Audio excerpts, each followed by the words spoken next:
Yang berbahaya sebetulnya bukan Deddy Mulyadi, Yunto Mulyono.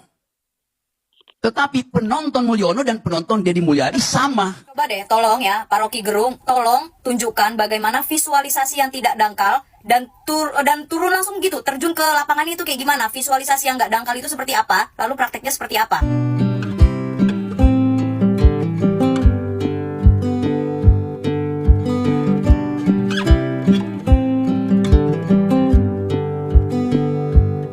Lagi bareng sama jajaran Rektorat Universitas Pasundan. Nih, ini sudah tidak asing lagi bagi saya.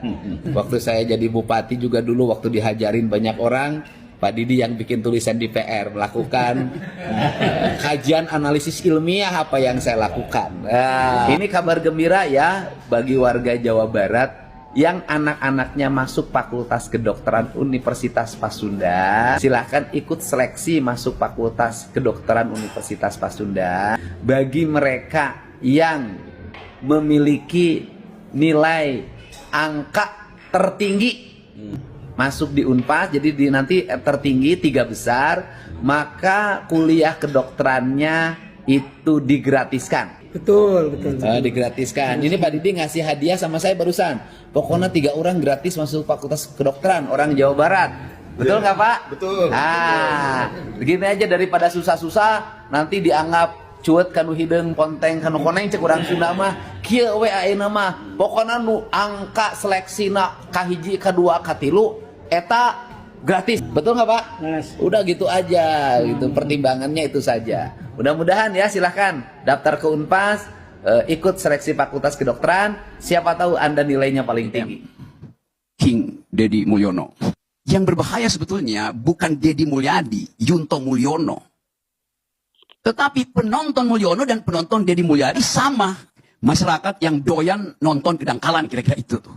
Ngirim anak ke barat itu dangkal. Anak itu nakal karena kreativitasnya bertumbuh. Diperlukan pedagogi. Yang dihasilkan oleh Deddy Mulyadi ada demagogi itu. Kirim ke barat gitu. Kenapa nggak Gibran dikirim ke barat? Di sini gue berusaha menjadi penonton yang objektif gitu ya. Menurut gue pribadi ya, lebih baik dangkal tapi menghasilkan daripada dalam tapi nggak bisa ngasih manfaat. Coba deh, tolong ya, Pak Rocky Gerung, tolong tunjukkan bagaimana visualisasi yang tidak dangkal dan turun langsung gitu, terjun ke lapangan itu kayak gimana? Visualisasi yang nggak dangkal itu seperti apa? Lalu prakteknya seperti apa? Movement atau pergerakan yang dilakukan Kang Deddy Mulyadi itu udah bagus. Yang namanya movement baru ya, itu pasti ada plus minusnya. Coba kita pikir dan kita telaah secara objektif omongan Pak Rocky Gerung ini. Bayangkan jika teori yang Pak Rocky Gerung sampaikan itu juga diterapkan di dalam barak militer. Jadi di dalam barak militer itu tidak hanya mendisiplinkan tubuh, tapi juga ada disiplin lewat pedagoginya.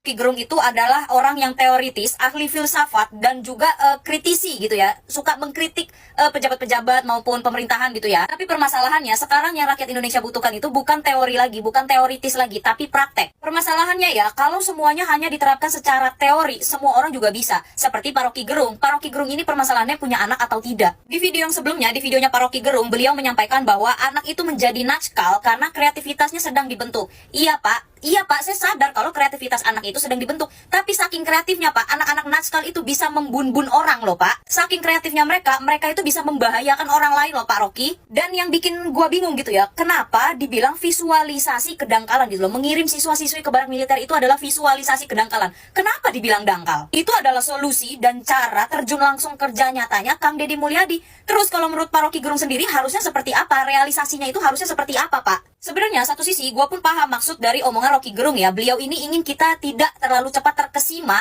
tidak terlalu cepat menyanjung seorang pejabat gitu loh. Terutama ini yang lagi diomongin Kang Deddy Mulyadi gitu. Gue ngerti maksudnya Rocky Gerung, paham gue. Maksudnya Pak Rocky Gerung itu juga, beliau itu mau kita itu benar-benar objektif gitu. Melihat mana yang benar-benar tulus, benar-benar nyata, benar-benar jujur, dan mana yang hanya sensasi. Tapi permasalahannya ya, Kang Deddy Mulyadi itu lebih memilih dibilang menjadi orang yang dangkal, tapi melahirkan hamparan tanaman, daripada mengakui memiliki pemikiran yang dalam, tapi hanya membuat orang lain tenggelam. Dan Kang Deddy Mulyadi akan menghadapi segala kritikan dengan senyuman. Orang di dunia ini, di Jawa Barat, di Indonesia, yang teoritis dan memiliki segudang teori itu banyak, tidak hanya Rocky Gerung. Tapi orang yang memiliki solusi dan bisa langsung terjun serta kerja nyata, tidak semuanya itu seperti Kang Deddy Mulyadi. Sama seperti yang selalu gue bilang di konten-konten gue yang sebelumnya, teori dan prakteknya itu bisa berbeda. Teori itu adanya di buku, ya hanya teori, tapi prakteknya di lapangan itu bisa berbeda, bahkan bisa beda jauh dengan teori yang sudah dipelajari. Gue sendiri mengakui kalau Rocky Gerung itu adalah orang yang cerdas gitu, orang yang teoritis, filsafatnya tinggi, cerdas lah pokoknya. Tapi menurut gue kali ini ya, saking pintarnya seorang Rocky Gerung, pemikiran itu terlalu jauh gitu. Saking teoritisnya, beliau itu sampai nggak tahu apa yang dibutuhkan sama rakyat saat ini. Balik lagi, kalau cuma ngomongin teori, semua orang juga bisa. Coba kalau Pak Rocky Gerung yang turun terjun langsung ke lapangan. Rasul, Wilujeng Enjing wargi Jabar, semoga sehat selalu. Seluruh warganet dimanapun berada, saya ucapkan selamat bermalam minggu. Ada beberapa hal penting yang terjadi di Jawa Barat dalam minggu ini. Yang pertama adalah anak-anak kita tuh sudah lulus di Dodik Lembang, Kodam 3 Siliwangi, mengikuti sekolah kebangsaan dan mereka pulang dengan penuh sukacita bersama orang tuanya. Semoga ke depan mereka jauh lebih baik. Kemudian ada tuh Abah Kobra di Sumedang. Dia meninggal di patuk ular, hewan peliharaannya yang biasa dipakai atraksi. Untuk itu pemerintah Provinsi Jawa Barat segera mengeluarkan surat edaran larangan penggunaan ular sebagai sarana untuk beratraksi karena sudah terlalu banyak korban yang meninggal mengatraksikan ular. Ular sebaiknya tinggal di habitatnya, bukan menjadi hewan untuk kegiatan atraksi.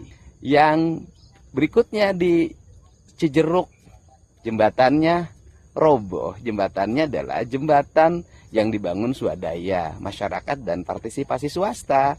Pagi hari ini tim dari PU Provinsi Jawa Barat bersama PU Kabupaten Bandung akan meninjau ke lokasi dan segera dalam waktu yang akan kami rencanakan membuat desainnya, kami akan membuat jembatan permanen. Tidak lagi membuat jembatan yang dibuat dengan konstruksi yang apa adanya. Dan ingat loh, itu jalannya jalan inspeksi, yaitu jalan untuk ngontrol daerah aliran sungai sebenarnya. Bukan jalan untuk digunakan kepentingan umum sebenarnya. Tapi sudahlah, karena mungkin masyarakat kalau melingkar jalannya jauh menggunakan jalan itu. Dan kami juga nanti akan mempertimbangkan aspek-aspek keselamatan ke depan. Dan yang menarik lagi, di Lembang banjir. Pasti, yang salahnya pasti gubernur konten atau gubernur pikiran dangkal. Ya, itu terjadi kenapa sih? Ya karena memang wilayah Lembangnya habis hutannya. Dijadikan areal-areal perumahan, villa, hotel, cottage, kafe. Gimana? Nggak banjir, gitu kan? Aneh kan di gunung banjir.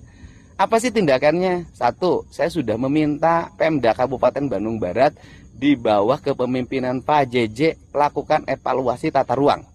Yang kedua, gubernur sudah mengeluarkan larangan alih fungsi lahan.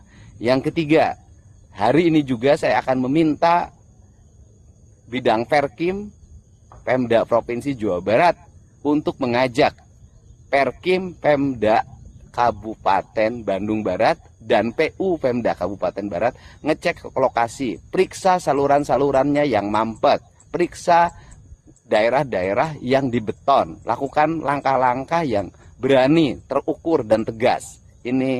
Nah, itu yang dilakukan. Kemudian dalam jangka panjangnya, di November kami sudah membuat rencana kerja. Kami akan melakukan penanaman areal yang gundul dengan kayu dan bambu, dan kami sudah bekerja sama dengan Institut Teknologi Bandung untuk menangani itu. Untuk itu, maafkan kesalahan saya atas pembangunan yang dulu terjadi secara sporadis tanpa mempertimbangkan lingkungan. Bagaimanapun, walaupun saya baru menjabat 3 bulan, saya bertanggung jawab terhadap apa yang terjadi di Jawa Barat.